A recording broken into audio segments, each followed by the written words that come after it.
Have you ever been in a room full of people, but felt as though you don't belong? Have you ever gone to a place, an event, or a concert, even, but felt as though you don't belong there? Have you ever bumped into an old friend, and as you get to talk, in the middle of the conversation you realize, no, something is off here. I'm no longer comfortable around you? Well, when Jesus Christ enters your heart, when you are born again, you will begin to recognize a few things. Old appetites are gone. You begin to question your old habits.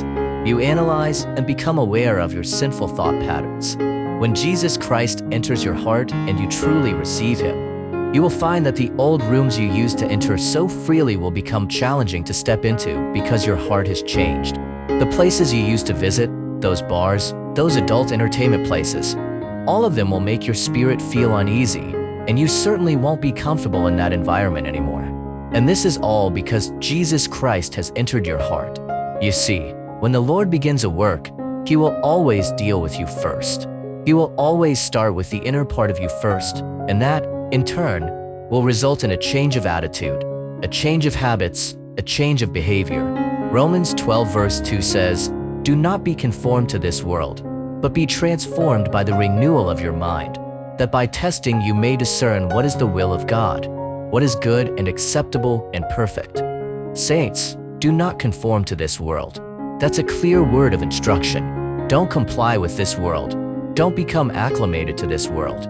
Saints, we are in this world, but we should not become accustomed, nor should we adjust to this world.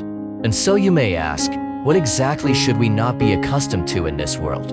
Well, let me tell you that the Bible says in 2 Corinthians 4 verse 4, "In their case, the God of this world has blinded the minds of the unbelievers to keep them from seeing the light of the gospel of the glory of Christ, who is the image of God."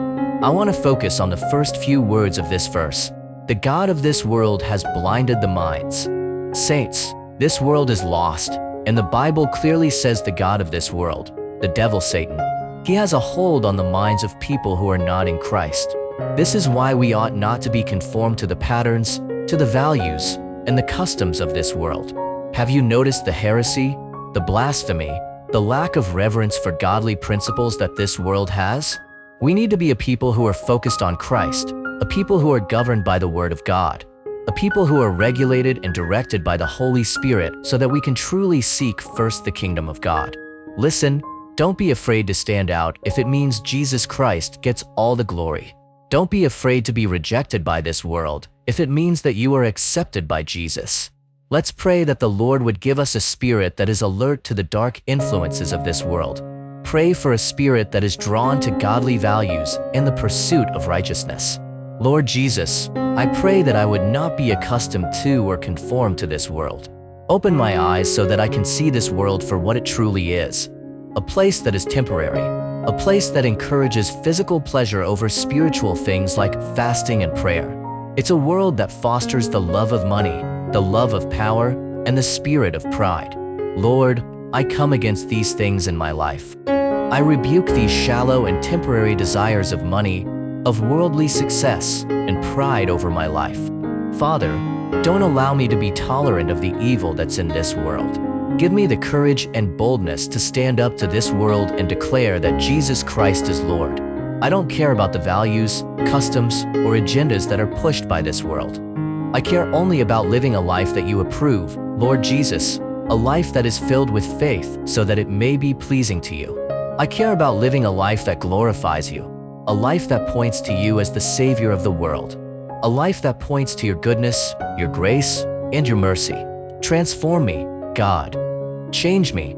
Realign my focus so that I will not be distracted or derailed by anything in this world. Instead, let my obsession be to carry out your will.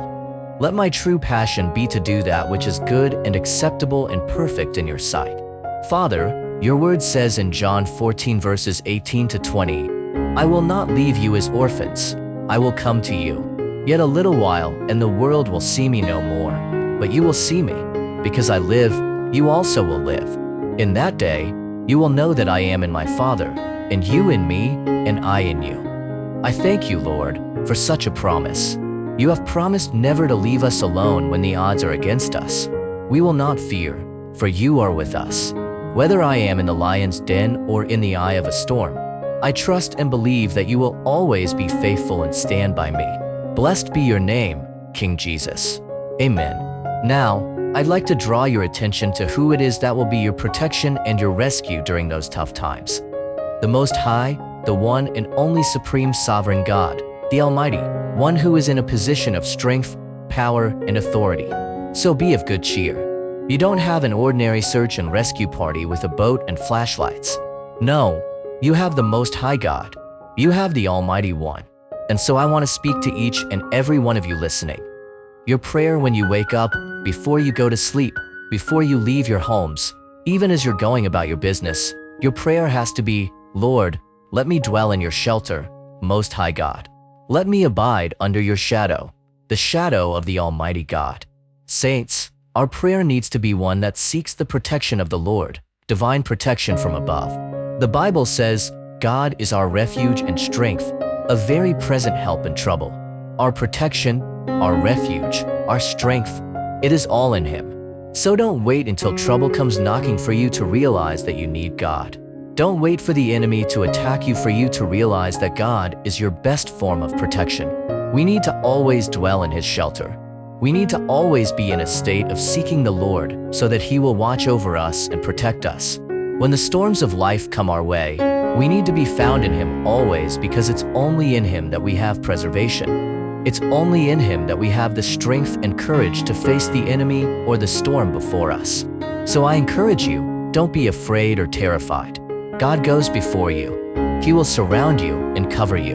And so, Lord, I trust that you will deliver me from all of my burdens and all of my frustrations. Lord Jesus, you are ever faithful.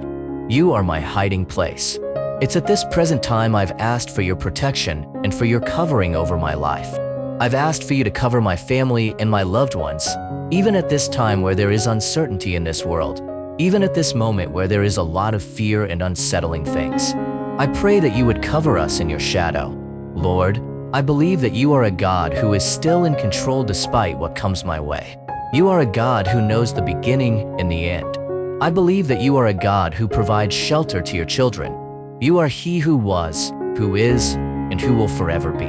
And although I do not know what tomorrow may hold, I do know that your word says in Psalm 37 verse 25, I have never seen the righteous forsaken, nor his descendants begging bread. Lord, your word in Jeremiah 17 verse 7 says, Blessed is the man who trusts in the Lord, and whose hope is the Lord. For he shall be like a tree planted by the waters, which spreads out its roots by the river, and will not fear when heat comes, but its leaf will be green. So I declare that my trust is in the Lord. I am like a tree planted by the waters, and I am rooted in Jesus Christ. Father, all the honor belongs to you.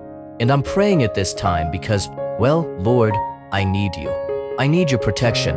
I need it each and every day. Lord, I need your favor and your mercy. I need them daily. So I will seek you and look for direction in you. I will seek you and look for your presence to always be near me, always around me. I will look to you, Father, for all of my needs. So I pray that you cover me, Lord. I pray that you cover me each and every day. Thank you for hearing this prayer, Father. It's in Jesus' name I pray. Amen. The Lord's Prayer. Our Father, who art in heaven, hallowed be your name. Your kingdom come, your will be done, on earth as it is in heaven.